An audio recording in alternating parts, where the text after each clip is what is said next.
Hey, welcome back to the Personality Hacker Podcast. My name is Joel Mark Witt. And I'm Antonia Dodge. Not even 2 days ago, I think, there was a new comment made in our Intuitive Awakening Facebook group that I thought was really interesting. Now, if you are in our Intuitive Awakening Facebook group and you participated in this post, because I think it got like tons and tons and tons of comments. My apologies if I'm not showing complete and total fidelity to the actual conversation that happened. But when I read this post, it triggered a thought that I immediately said we need to do a podcast about that. And it was somebody talking about discovering that they're an INTP. They said that they're now listening to a bunch of personality hacker podcasts, and they went over to AJ Drenth's site, which is Personality Junkie. And they're listening, he's an INTP, and so he's created books around it, and they're listening to his content. And they said it was really depressing to discover they're an INTP, like as opposed to it just being cathartic and just being something that goes, oh, I'm just super happy to be going down this rabbit's hole. It's actually something that's kind of depressing them. I think that the sentiment was effectively like once you discover your personality type and really read up on it and read all the things that come along with being that type, sometimes it can be overwhelming. It can instead of just being a cathartic experience about learning how your mind is wired and recognizing that you're not the only one, which is oftentimes the result that people have from learning their type, it can actually reinforce these ideas that you have these limitations. And it can feel now that you're boxed in. This, of course, is the number one complaint that people who don't like typologies have, which is that personality types box you in. They create all these limitations and force you into this mold. And sometimes that can be the result of learning your type. You not only have all your greatest strengths written out for you, but you also have some of your biggest weaknesses written out for you. And it can be really depressing to learn that, oh, you mean these weaknesses aren't something I can just get over, but actually are folded into my wiring?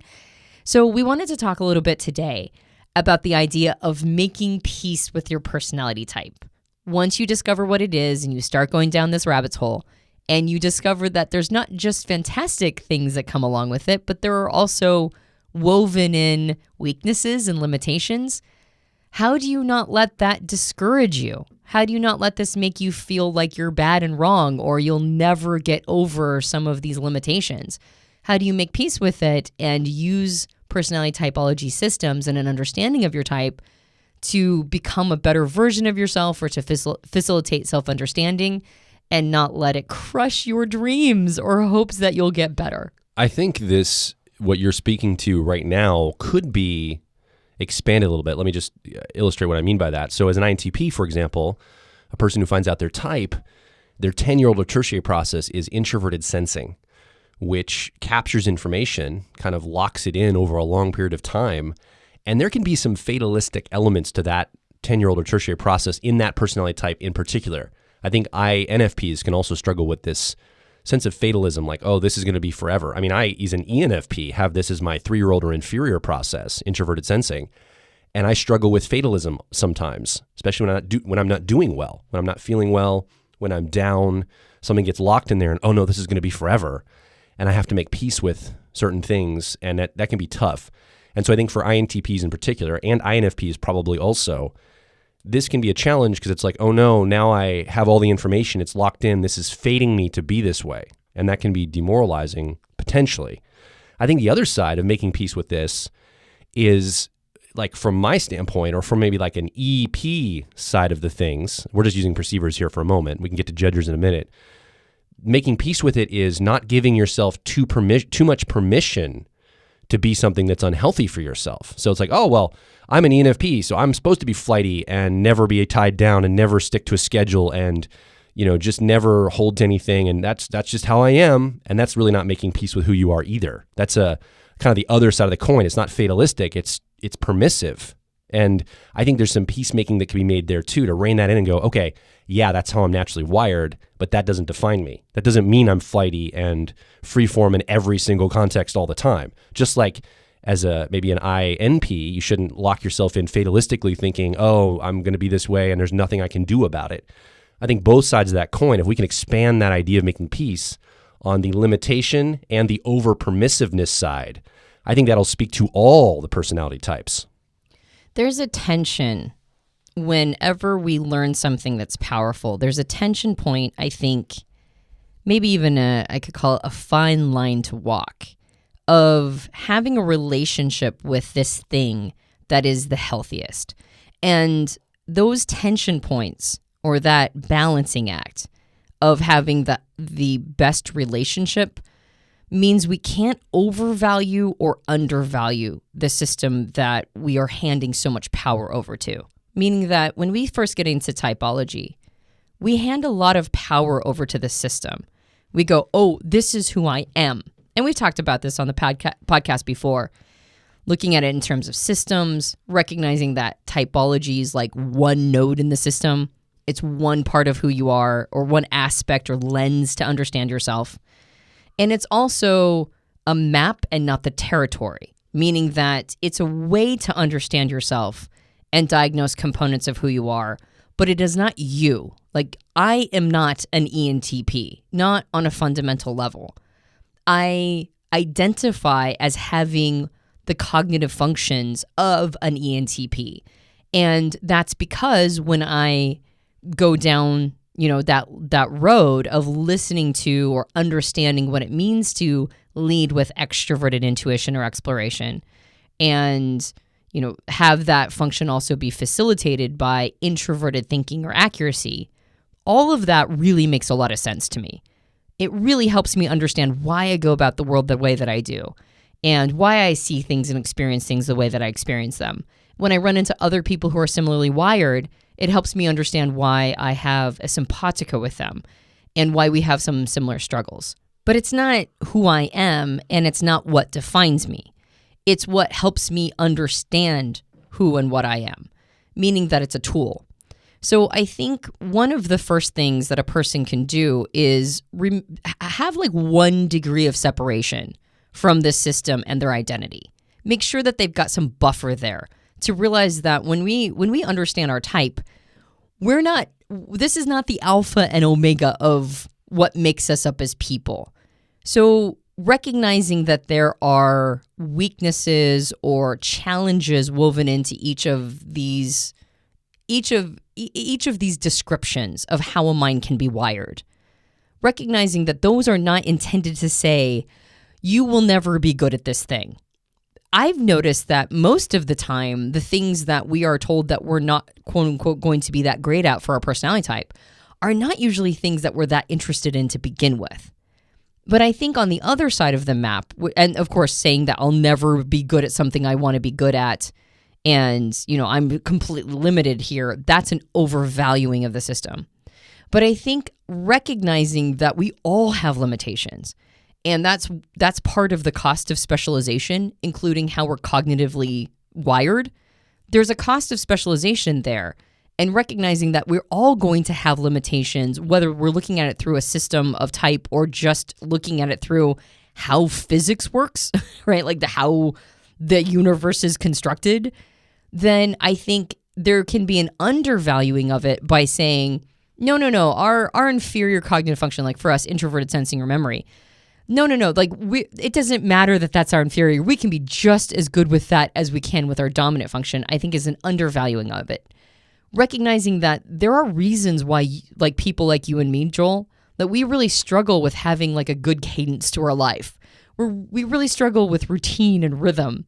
We really struggle with anything that has to do with sort of getting our lives in order in a more structured way and understanding the passage of time and having a relationship with recognizing time. Like there's a reason why we struggle with all of that. And to say, no, I can get just as good at that as I am with my dominant or driver function, I think is also not really recognizing the power of the system.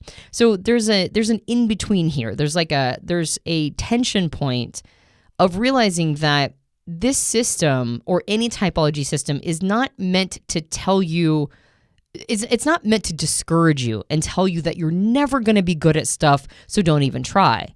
But it also has an ability to diagnose why some things might be challenging, why you might be struggling with certain things, that these are things that are not naturally in your wheelhouse, And you're probably never going to be, you're never going to be as good at them as somebody who has this as a dominant or driver function has it. But again, most of the time, we're not that interested in those things to begin with. Like take, for example, somebody who's an INTP. The inferior function is extroverted feeling or harmony.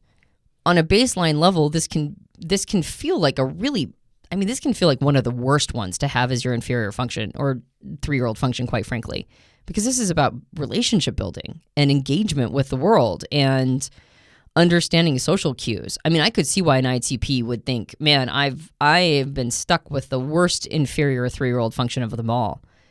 And at the same time, you can still have a human understanding and awareness of other people's feelings. You can still have the ability to engage and connect with other people. And the idea that you would sacrifice clear communication, honesty, truth, the ability to really like hold space for some really complex, challenging thoughts. And you would do all of that, you would sacrifice all of that in behalf of simpatico. Most ITPs are very happy to lead with introverted thinking or accuracy. They don't want to make that sacrifice. They don't want to get really super duper good at, getting everybody's needs met if it means that they're going to cost their clear thinking. So it could feel like that's a bad one to have as your 3-year-old or inferior, but the reverse means sacrificing something that ITPs hold very dear because that's how they're wired. They're wired to be rewarded for clear thought. So I think that when we really look at our types and we get depressed that we don't have the ability to do our inferior 3-year-old function as good as maybe other types, when we look at what what we'd have to sacrifice, we don't want to make that trade. And we're not that interested in building that skill anyway. By the way, I think ITPs would feel like they're not rewarded by the world for clear thought often. I mean intrinsically self-rewarded is what you mean. Because the world sometimes, I think they feel that they're not honored at all for their clear thought. And their clear thought is actually demonized and punished. I think this idea of separating our identity from our personalities is key, though. Because this is something like you said, this is something we all tend to do. And we tend to do all the time. Even if you know type really well, it's really hard to separate those two things out. And I think of Alfred Korzybski's phrase, the map is not the territory. Remember, your personality type is a map to yourself. It's not who you are. It's not yourself. It's like a map of a city. You have like street maps, you have walking maps, you might have cultural maps. They have different uses. This map is a particular use for you. It doesn't mean that's who you are. It's a map to who you are. And I think if we can remember that, to separate the maps from the territory, separate the maps from what they're pointing to, that can be beneficial for us to have that in mind as we're going through that. So if we start to over-identify with the type that we are, we go, wait a minute, this is just a map of my mind. This is just a map of how I'm wired.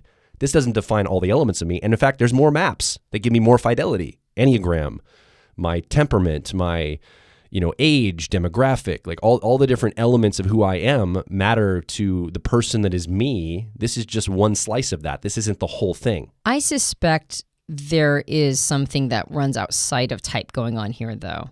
I think that we somehow have picked up the message that we're supposed to be all things to all people. Part of what is depressing is this idea, and I suspect actually this might be a bigger challenge for IP types, the 4 IP types, than it is maybe for any of the other types. But I do think that other types can struggle with this idea of learning their personality type in like the Myers-Briggs system and feeling depressed. I know that when I learned my type in the Enneagram system, I was a bit depressed because I was like, oh, yeah, those are a bunch of the really bad, shitty things I bring to the world, aren't they? And I've got to contend with that. And it's a little sad. And it's like, but at the same time, I also felt a sense of relief that it was being accurately diagnosed. And then now I felt like there was something I could do about it. There was language, there were predictable patterns, there was now prescription for handling some things that just felt like I was dealing with them anyway, but without having any guides. So I think that map concept is really important to remember. But I think there is a social message we get, particularly in a time period where we are always putting our best foot forward in every digital platform we engage with. We're always trying to pretend that we have it all together and that we're all things to all people. So I don't think that just applies to certain personality types, feeling depressed that the idealism of what they see themselves as, being all things to all people internally, and that might not manifest in the outside world. I don't think it just applies to those personality types. I think all of us are victim to this message. And I feel like in the past, there may have been more space held for foibles. Are you talking about the cost of specialization versus being a generalist? Like there's almost an expectation that we all have to be generalists now. Like you're no longer, I'll take a career, for example. As a journalist, you can't just be a writer. You have to also have a camera and do video and take pictures and write and blog and tweet and write opinions and write hard news. Like you have to do everything all the time. You can't just specialize in one thing. So we have the sense of, man, if I'm not good at all these things, I'm not good at any of these things. Whereas in the past, it was more the ability to specialize in something, and that was almost honored in a way. Is that kind of what you're alluding to here? Yeah, well, and I also think that this is not just about contribution and what we choose as career or something to that effect. I'm also talking about challenges we have as people. I remember, I'm trying to remember, actually, I remember something that was said, but I don't remember where I heard it. There was a conversation about how there's a difference in how different cultures experience mental health. In the United States or in the West, particularly in America, we are very concerned and conscientious of mental health right now. And I think we're a little heavy-handed with diagnosis. I think we want to apply diagnostic of mental health issues to almost everybody who has any challenge. I hear the phrase narcissist thrown around very casually, and we see this a lot. I don't know why, but particularly under the INFJ YouTube video, they're always talking about narcissists. Yeah, INFJs have so many narcissists in their lives, if you were to take the comments, right? Yeah, exactly. And I suspect that these are young people, but there's a lot of mental health issue diagnostics that are just being thrown around. And somebody was talking about having been, I think, in France. And there was somebody who was an alcoholic that was a server at a restaurant they were at. And instead of diagnosing that person as an alcoholic, right, and having the mental health issue of addiction and, addiction to alcohol, it was more like, well, that's just that guy. Like, that's just the drunk, that he's just always drunk. And there was almost like an acceptance of that. Now, I'm not saying that that's better necessarily, because that person then just, everybody just sort of accommodates their drunkenness. And that's not necessarily a better way to go about it. But there's also some space held for that person's challenges and foibles, as opposed to thinking, well, that person needs to get it on it and they need to get their shit together and they need to make sure that they're not doing this. And now we have to stage an intervention. And now this person has to make sure that they are on top of their lives and not doing this anymore. And it's almost like what crosses us supports us. Anytime we have anything that's a positive movement forward, there are going to be unintended consequences that come along with it that might not be as positive as the change that's being made. And one of the things that comes along with the positive change of trying to make sure that we are addressing the challenges that every human being is experiencing and being sensitive to what everybody's experiencing is that we have this image of what health it looks like. And it's everything to everybody, right? On some level, or at least that's the message that people are getting, particularly young people, which is that they're supposed to have it all. They're supposed to make sure that they are contributing members of society with their careers and jobs, and they're supposed to be at a certain socioeconomic level, and they're supposed to have very healthy relationships with all their friends, and they're supposed to have a very healthy relationship with their partner. Or if they don't have a healthy relationship with their partner, they're supposed to have a very healthy dating life. And everything is like kind of crushing on them that they're supposed to be all things to all people. Probably because most of us, and I'll put myself into this generational time frame, we were given so much. There was so many advantages that we start out with. There's this expectation that we're going to make sure that we capitalize on all those advantages, and we are, sort of the highest, most evolved versions of humans. So because we get this, and then of course it's just exacerbated by social media, carefully curating your image on social media, that every picture you have is some exotic location with an absolute beaming smile on your face. Whether you looked miserable 2 seconds before the shot was taken and you looked miserable 2 shots after the shot was taken, for that millisecond that you took the picture, the selfie, you look absolutely perfectly happy. Because all of this, you have so many advantages and you're supposed to be at this place in your life and you're supposed to be super healthy. And if you're not, we're going to diagnose you with some mental health issue. And then we're going to also make sure that everything's carefully curated for image management, that you are the peak of health and happiness at all times. Then when you have these limitations that are woven in, and maybe you kind of suck at social interactions, or it's hard to get your life together as an EP, or maybe as a judger, you don't, that you have maybe social phobia or whatever it is that comes up, then there's not this space held for it. There's this fear that if you have any of these weaknesses or challenges, then you must have something wrong with you. And nobody wants to have anything wrong with them. I don't want this to see it as a symbol that my character is flawed. And so it gets depressing. Yeah, and you also have this steady diet of superhero movies constantly of saying this is like this is the model put up in front of us over and over and over. Every 10 minutes, a new superhero movie comes out, and we identify with the media we see, and this is a global phenomena, the Marvel universe or the DC Comics universe, and we're propped up. These are the things we should aspire to be as humans, which aren't reality in any sense of the word. So our minds, especially if we're young, are impressed upon, wow, I've got to be all things all the time, and I've got to be a hero, and I've got to do so much. I think you're right. I think this can really be demoralizing in some ways. Well, and the flip of that too is when we have a lot of very divisive infighting between different styles of demographics, right? We've talked, the world calls it tribalism, but I think, just like there's like a perpetual battle of the sexes happening right now. And there's also a perpetual battle of, different groups of people, different demographics.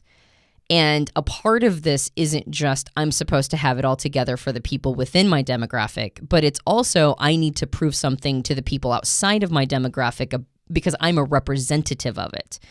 And so I need to show up as somebody who doesn't have these weaknesses, so I'm not seen as weak. I see this as a woman a lot. Okay, so I'm going to probably get a lot of hate back for this one, but I hate how media portrays women right now. I loathe it. I feel so pandered to. Most women would agree with you. As a woman. I hope so.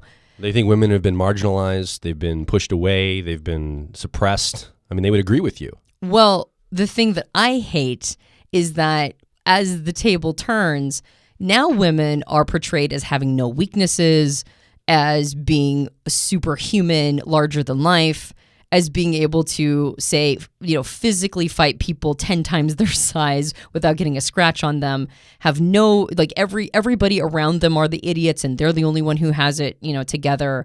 And I think that there's a desire to go to move away from this idea that women always have to be saved by the man. Now it goes all the way over by a woman is empowered if she's surrounded by idiots and she's the only one who knows what's going on and she's the only strong person in this situation. And the challenge with that is it's saying that women are not allowed to have flaws. We're not allowed to have weaknesses. We're not allowed to be strong through our flaws and weaknesses. We're strong because we don't have flaws and weaknesses. And first of all, I find it kind of insulting to believe that I would identify with these kinds of characters because I don't. And I don't need somebody to tell me that women are perfect in order to feel empowered personally. I feel empowered because I work through my challenges. I feel empowered because I work through my weaknesses and I become a better person. Like as a human being in the story of my life, I have a character arc and my character becomes better over time. I didn't just start out as amazing. I started out as a dick, and I know that about myself. I started out as somebody who had a lot of flaws that I had to work through. And so I think some of the messaging that happens for some of us as well is that if we're not perfect, we're being bad symbols of whatever is our demographic. And I don't think it's just happening to women. I think it happens all across the board. So we get a lot of folded in messaging in society that we're supposed to be just this absolute picture of somebody who is on top of everything and has no struggles or weaknesses. And if we're not, then we're being bad little representatives of our demographics. So when you, say, pick up a personality type system and you start reading about your type, and there are some unflattering things in there, a couple different elements can manifest. The first one can be relief that you're not the only one dealing with this, that this is a predictable pattern of how some human beings are wired, and you're part of this demographic of people wired this way. So if you've had challenges around this thing or category of things, then you're not broken. This is just part of the cost of specialization. So you can have a time period of relief.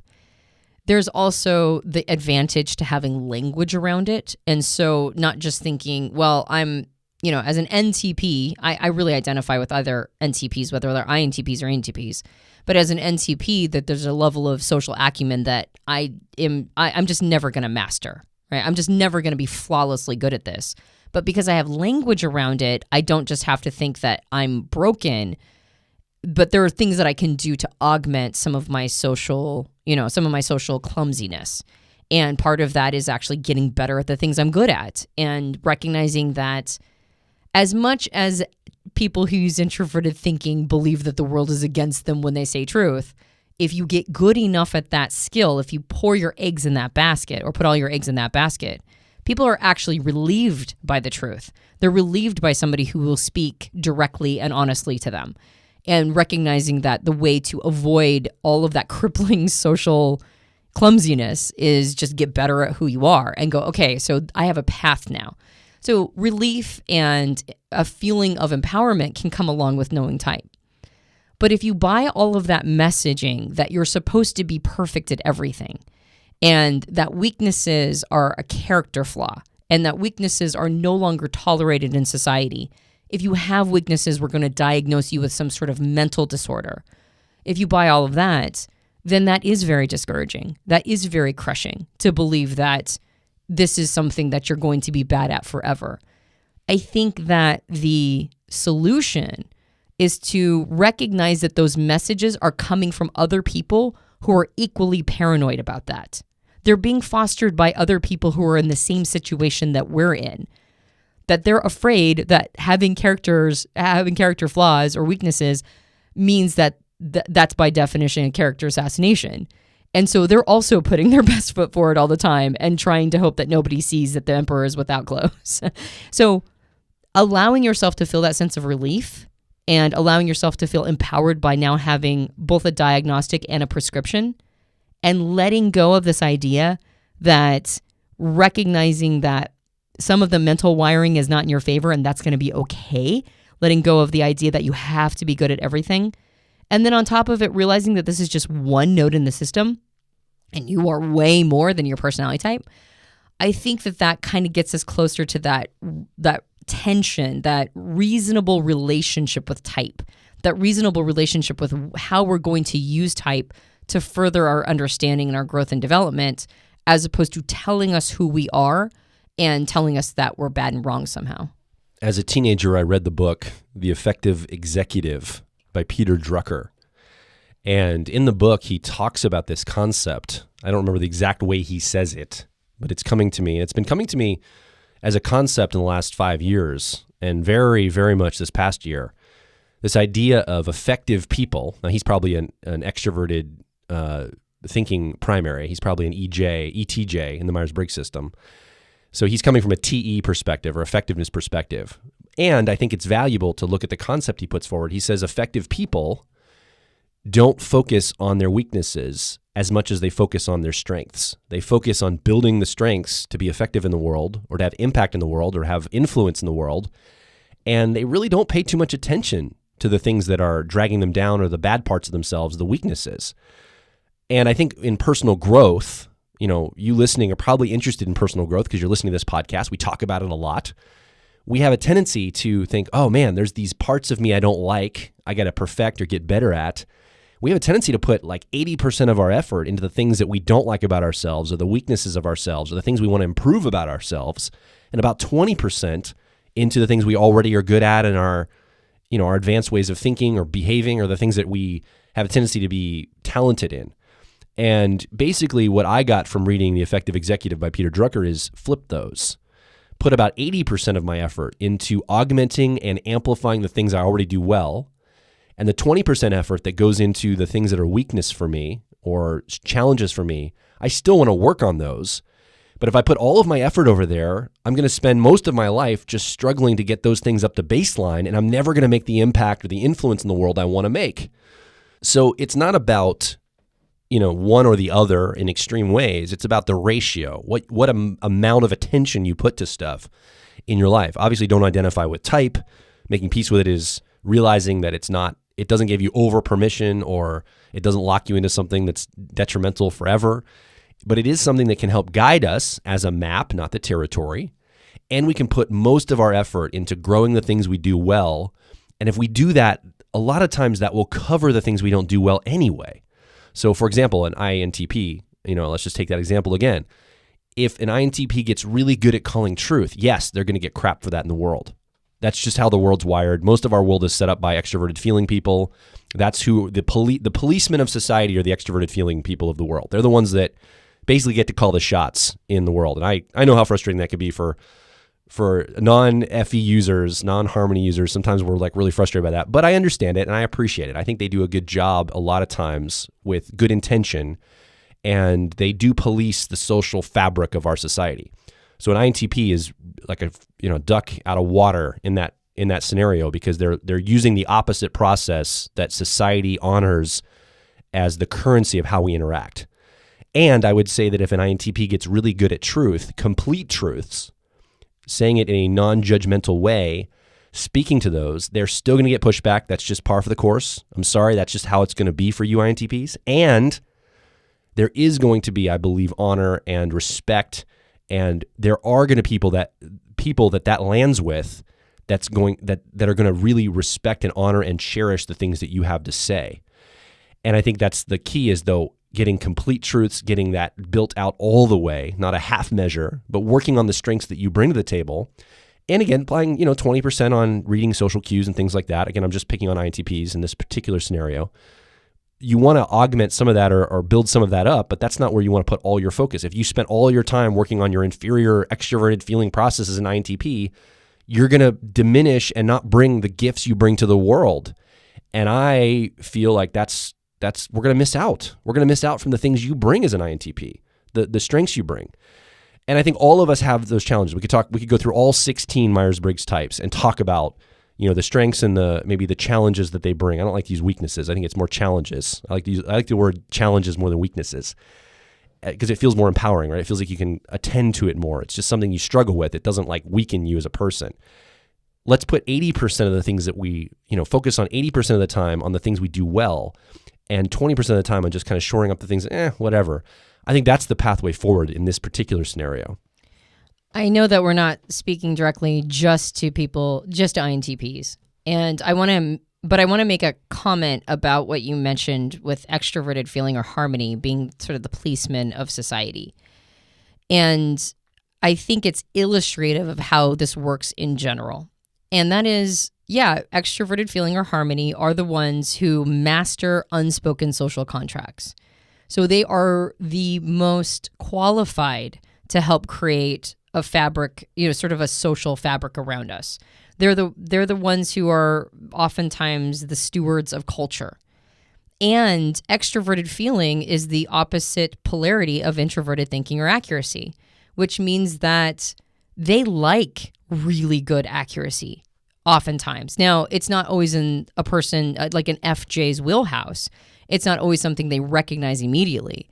But if a person gets good enough with introverted thinking or accuracy, if they get targeted enough, it's actually even more of a relief to extroverted feeling or harmony than it is to maybe even other types, because they want that too. That's a part of who they are. It's the other side of the coin of their strength.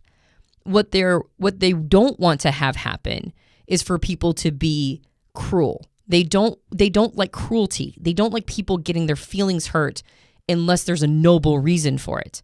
And sometimes truth has to happen. That's the kind thing. Truth has to be said in order for the social fabric to not spin out of control into this completely fake society where everybody's just pinning on a smile and nobody's actually creating true connection with each other. Because ultimately, extroverted feeling or harmony wants connection. And connection is built on us being honest with each other, right? We're connected when we're connected to each other's true selves. So there's a part of the quote unquote police of society, or I would say the stewards of culture, that want that, but they don't want it to be cruel. And if it has to be cruel, they want to make sure that it's going to have long-term positive impact, right? A little cruelty mixed in is sometimes, weirdly enough, a kindness. And the reason why I mention that is because there is a version of this for everyone.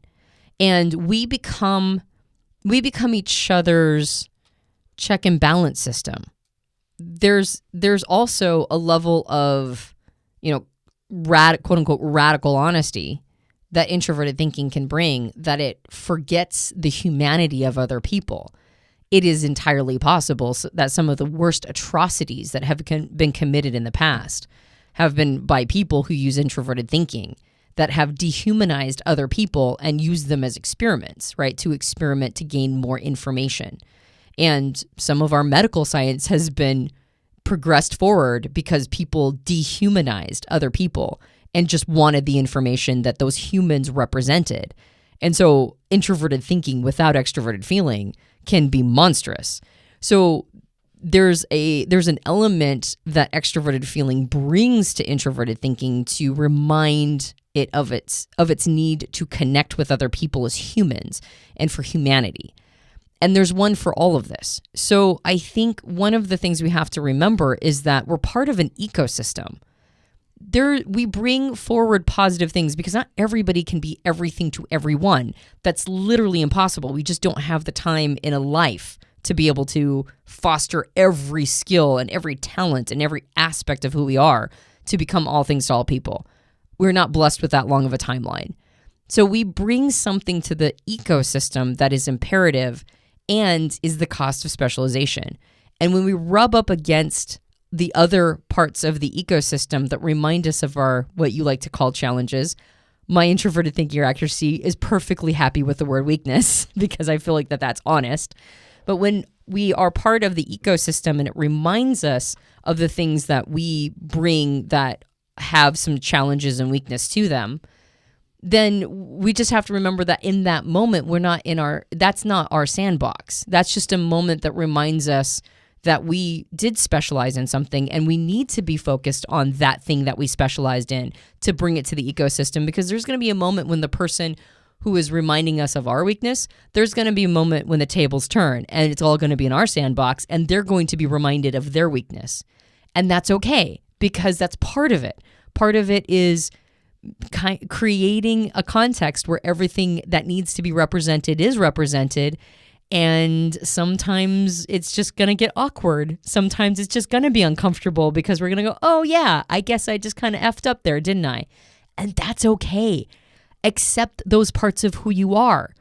If you accept those parts of who you are and do your damnedest to create a world that is ergonomic to your strengths and that highlights and fosters and nourishes your strengths so you can bring them to the world, most of the time people will forgive you when your weaknesses show up because you already have so much in the bank, right? You have so many credits in the bank that if you have to make a withdrawal every once in a while, it's okay. You're still in the black. You don't go in the red. I think this idea of an ecosystem of type is something that resonates very deeply with me. This idea that, again, we can't be all things to all people or even all things to ourselves. We're going to have strengths. We're going to have challenges. And I think that we have other people in our lives and in society and the world that specialize in the things that we don't do well. That's kind of the point of an ecosystem, right? There's this concept in the Bible. Is it 1 Corinthians, Colossians? I can't remember. It's the body of Christ. It's talking about the body of the church. It talks about the different members of a religious organization. And some people are the eyes, some people are the head, some people are the arms, some people are the feet. There's all different parts. And for some reason, we all want to be usually we all cluster to one thing. We all think we have to be that. Our society tells us that. A lot of people are happy being the parts of the essence or the body or the ecosystem that they're a part of that resonate with them. Like we can be who we naturally are, and we're comfortable in that. And we get this messaging, oh, that's not okay. But there is this idea of ecosystem, and we can rest into those roles that we play, not be the role, not merge it with our identity, but just rest into, okay, this is the game I'm playing. This is the position on the field that I'm playing for now. And I want to get really good at this position. If I'm playing center in soccer, I'm going to be a really good center. If I'm a goalie, I'm going to be a really good goalie. I'm not going to try to be a center if I'm a goalie. And I think that's just something to remember is we can't be all things. We're on the field in a way, and we're playing that position. Let's play it well. Let's become world class at that. And the challenges of the things that come up, again, attend to them, but I don't think we should let them overwhelm us in a lot of ways. I think that's something we should just manage, but don't put all of our effort there, or we'll never get on with life. We'll never get on with bringing our best selves and the best things we have to offer to the world. In Gifts Differing, I think it was in Gifts Differing, where Isabel Briggs Myers talks about type patriotism. I think it was Gifts Differing. I sometimes lose my sources. My apologies. Those of you who are the geeks out there, let me know if I was wrong. But I'm pretty sure it was in Gifts Differing where she talks about type patriotism. And type patriotism is this idea that you're the best type, right? Your personality type is the best. I don't think it's necessarily indicating that other people's personality types aren't also the best. They're the best for them. But if you were given the choice of changing your personality type, most people wouldn't, because they like the personality type they are. Now, of course, if somebody's saying, I'm depressed because I'm learning all of the limitations of my type, and there are people out there, you listening might be one of those people who says, I would be a different type if I could, and everybody rushes to ENTJ, forgetting, of course, all the things that come along with being an ENTJ. But people have like sort of these other types on a pedestal. Most of us, though, I mean, I know for me, if I was given the choice of being any other type, I don't think I'd choose it. I like being an ENTP. There are a lot of things that come along with being an ENTP that I wouldn't want to give up if given the choice. And I actually think that that's healthy. I think type patriotism is a healthy thing. It means that we're not resisting our type. We're not struggling against it. We're not acting like this is not what we want to be and wasting all this time and mental real estate, all this resource on resisting, what is. Acknowledging our type, not just acknowledging, but sort of surrendering to it. I mean, pretending type is a thing, right? Like now we're beyond the whole, like, hold it loosely and the map is not the territory. Let's pretend personality type is a thing and it's something that you can't do anything about. Surrendering to it and then recognizing how much you like being your type and you love all the things that come along with it. And you like getting better at the things that naturally interest you because you're wired to be interested in them. I think that that's healthy. There should be a healthy amount of type patriotism that comes along with an understanding and awareness of whatever cognitive function stack that you are naturally wired to use. That's a good thing. I don't think that it's egotistical or egomaniacal or wrong in any way to have a little patriotism around it. And once a person rests into their personality type and really understands how amazing it is to come along with the skills and talents, I mean, of course, I say skill, of course, has to be developed. But when we're naturally interested in something, we just start paying attention to that. Even before even when we're pre-language, we're paying attention to it. So we just naturally develop those skills because we're just naturally interested in those things, unless our environment just tragically forces us out of it. Types come with some talent, and it comes with a natural interest in building skill in certain ways that are highly contributive. Even if society seems to push back against it, it's still something that they're benefiting from and is part of what we give to the world. So I think it's good to have type patriotism. So while there is a moment sometimes of having to make peace with not being all things to all people, and there is some struggle or some challenge with, dealing with the world giving you this message that you're not supposed to have any weaknesses or problems. I think if we can transcend all of that noise and all that nonsense, really, I think if we can get to a place where we're just really self-accepting, including our cognitive functions and how we're naturally wired to be, I think that like the thing that's so beautiful is getting to a place where we're just really happy to be ourselves. We feel fortunate to be born our personality type. We feel really lucky that we were born the way that we were. And we feel really lucky that we have the capacity, if we are interested in becoming better versions of our type, we have the capacity to really, really contribute to this ecosystem. And we can get to a place, as mentioned before, where people are so glad that we're contributing in the way that we can. People are so happy to have that represented that when we have a weakness show up or a challenge or a foible, that they forgive us for that. And if we're in a context where people aren't, by the way, if you're in a situation where you are doing your damnedest to become the best version of your type, and you're growing and you are doing everything you can to contribute, and the people around you are punishing you for not being perfect, they're punishing you for not being all things to all people, that's not you. That's them, right? That's really, frankly, it's their shit that they're projecting out to you. And you need to get out of that context as fast as possible. Like, feel free to abandon anybody who's giving you that pushback. Now, if they're giving you feedback and calibration on how you can be better, we've done a million podcasts on feedback and criticism and how to receive that and to get better. But if you're in a situation where everybody's playing some game and you're not playing it well enough for them, you're not pretending that you have no faults, that's not a conducive context for growth and development. And start making your exit strategy. Like, start planning that now. Look for the exit hatch and get out of a situation that tells you have to be all things to all people. On that note, what do you think? What's your perspective? What's your story? What's your question? What's your comment? Come over to personalityhacker.com. Directly below this show, share with us what's coming up for you. Give us your feedback. Are you identifying with this idea of feeling like you have to be all things to all people? Do you struggle with type patriotism? Do you overvalue your type and your identity? Is it hard to see it as just a map? Have you changed your relationship with it? What's your experience? What's your story? I think a great conversation around this can get started directly below the show at personalityhacker.com. If you enjoyed this podcast, you can subscribe to us on iTunes and various Android platforms. Leave us a rating and review and say nice things about us, because that helps us keep going forward. So if you haven't done that, why haven't you done that? Go do it. Give us something, give us a little fuel for our gas tank to keep going. And of course, our book, Personality Hacker, is out. You can get it at all major retailers, Barnes & Noble, Books A Million, Amazon, yada, yada, yada. And if you enjoy that book and you would like to leave us a rating review, you can do it under Amazon and Goodreads. That would be great. And it would be awesome to hear that feedback for how the book resonates with you. My name is Joel Mark Witt. And I'm Antonia Dodge. And we'll talk with you on the next Personality Hacker podcast.